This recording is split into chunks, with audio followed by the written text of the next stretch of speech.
చిన్న పిల్లలకు ఎప్పుడు వాటర్ తాగించాలనేది పెద్ద డిబేట్ నడుస్తుంది యాక్చువల్గా. సో సాధారణంగా పెద్దవాళ్ళు కాన్స్టిపేషన్ కోసం పొద్దున్న లేవగానే వామ్ వాటర్ తాగడం అలవాటు. సో అది పిల్లలు అలవాటు చేద్దాం అనేది ఆలోచన.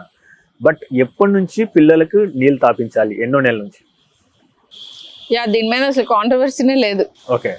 క్రియేట్ చేసిన వాళ్ళు ఎవరైనా ఉంటే కనుక సారీ. సో మామూలుగా 6 months వరకు తల్లిపాలు కానీ, తల్లిపాలు లేని వాళ్ళు ఫార్ములా తాగుతూ ఉంటారు.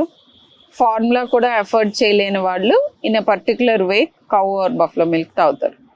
Only milk is the food for the baby. తల్లి పాలు తాగే వాళ్ళలో అయితే అసలు సమస్య లేదు.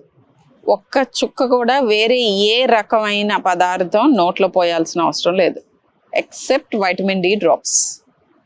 అంతే, క్లియర్. ఇది 6 months ఫుడ్ ఎప్పుడైతే ఇంట్రడ్యూస్ చేస్తామో ఫుడ్తో పాటే వాటర్ ఇంట్రడ్యూస్ చేస్తాం. Okay, this is simple.